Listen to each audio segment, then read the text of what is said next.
धृतराष्ट्र बोले, हे संजय, धर्मभूमि कुरुक्षेत्र में एकत्रित युद्ध की इच्छा वाले मेरे और पांडु के पुत्रों ने क्या किया? संजय बोले, उस समय राजा दुर्योधन ने व्यूह रचना युक्त पांडवों की सेना को देखकर और द्रोणाचार्य के पास जाकर यह वचन कहा, हे आचार्य, आपके बुद्धिमान शिष्य द्रुपद पुत्र धृष्टद्युम्न द्वारा व्यूह आकार खड़ी की हुई पांडु पुत्रों की इस बड़ी भारी सेना को देखिए।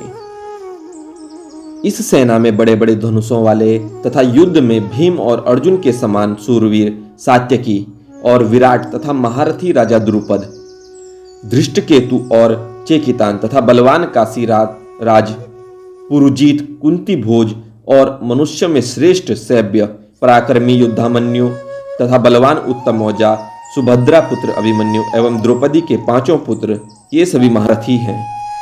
हे ब्राह्मण श्रेष्ठ, अपने पक्ष में भी जो प्रधान हैं उनको आप समझ लीजिए।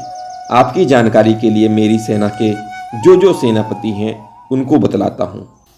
आप द्रोणाचार्य और पितामह भीष्म तथा कर्ण और संग्राम विजयी कृपाचार्य तथा वैसे ही अश्वत्थामा, विकर्ण और सोमदत्त का पुत्र भूरिश्रवा और भी मेरे लिए जीवन की आशा त्याग देने वाले बहुत से सूरवीर अनेक प्रकार के शस्त्रास्त्रों से सुसज्जित और सब के सब युद्ध में चतुर हैं।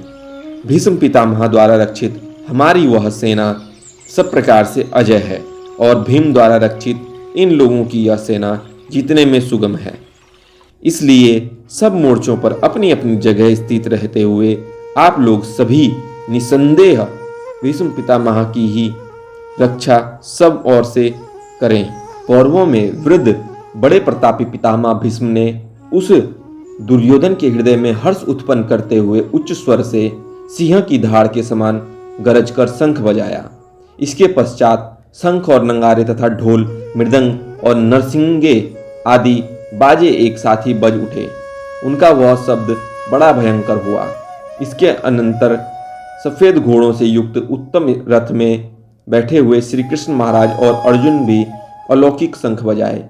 श्री कृष्ण महाराज ने पांचजन्य नामक, अर्जुन ने देवदत्त नामक और भयानक कर्म वाले भीष्म ने पौंड्र नामक महाशंख बजाया।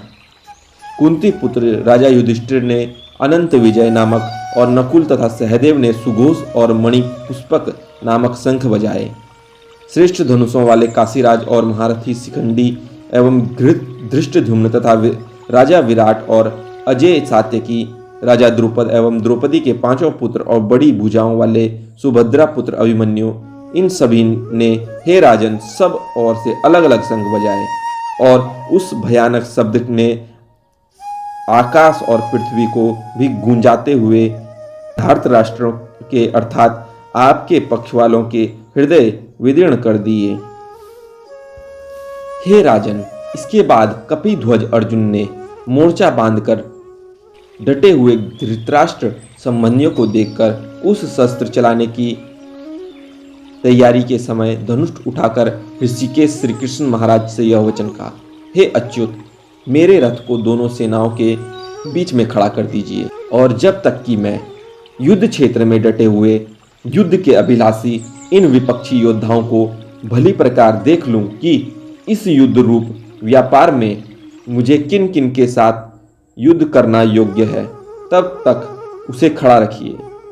दुर्बुद्धि दुर्योधन का युद्ध में हित चाहने वाले जो ये राजा लोग इस सेना में आए हैं, इन युद्ध करने वालों को मैं देखूंगा। संजय बोले, हे धृतराष्ट्र, अर्जुन द्वारा इस प्रकार कहे हुए महाराज श्री कृष्णचंद्र ने दोनों सेनाओं के बीच में भीष्म और द्रोणाचार्य के सामने तथा संपूर्ण राजाओं के सामने उत्तम रथ को खड़ा करके इस प्रकार कहा कि हे पार्थ, युद्ध के लिए जुटे हुए इन कौरवों को देख।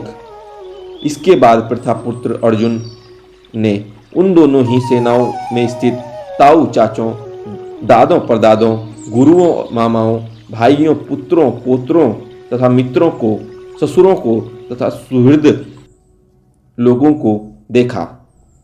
उन उपस्थित संपूर्ण बंधुओं को देखकर वे कुंती पुत्र अर्जुन अत्यंत करुणा से युक्त होकर शोक करते हुए यह वचन बोले। अर्जुन बोले, हे कृष्ण, युद्ध क्षेत्र में डटे हुए युद्ध के अभिलाषी इन स्वजन समुदायों को देखकर मेरे अंग शिथिल हुए जा रहे हैं और मुख सूखा जा रहा है तथा मेरे शरीर में कंपन एवं रोमांच हो रहा है। हाथ से गांडीव धनुष गिर रहा है और त्वचा भी बहुत जल रही है तथा मेरा मन भ्रमित सा हो रहा है, इसलिए मैं खड़ा रहने को भी समर्थ नहीं हूँ। हे केशव, मैं लक्षणों को भी विपरीत ही देख रहा हूँ तथा युद्ध में स्वजन समुदायों को मारकर कल्याण भी नहीं देखता। हे कृष्ण, मैं न तो विजय चाहता हूँ और न राज्य तथा सुखों को ही। हे गोविंद, हमें ऐसे राज्य से क्या प्रयोजन है अथवा ऐसे भोगों से और जीवन से भी क्या लाभ है। हमें जिनके लिए राज्य भोग और सुख आदि अभिष्ट हैं, वे ही ये सब धन और जीवन की आशा को त्याग कर युद्ध में खड़े हैं। गुरुजन, ताऊ चाचे, लड़के और उसी प्रकार दादे मामे ससुर पौत्र साले तथा और भी संबंधी लोग हैं। हे मधुसूदन, मुझे मारने पर भी अथवा तीनों लोगों के राज्य के लिए भी मैं इन सब को मारना नहीं चाहता, फिर पृथ्वी के लिए तो कहना ही क्या है। हे जनार्दन, धृतराष्ट्र के पुत्रों को मारकर हमें क्या प्रसन्नता होगी। इन आतताइयों को मारकर तो हमें पाप ही लगेगा।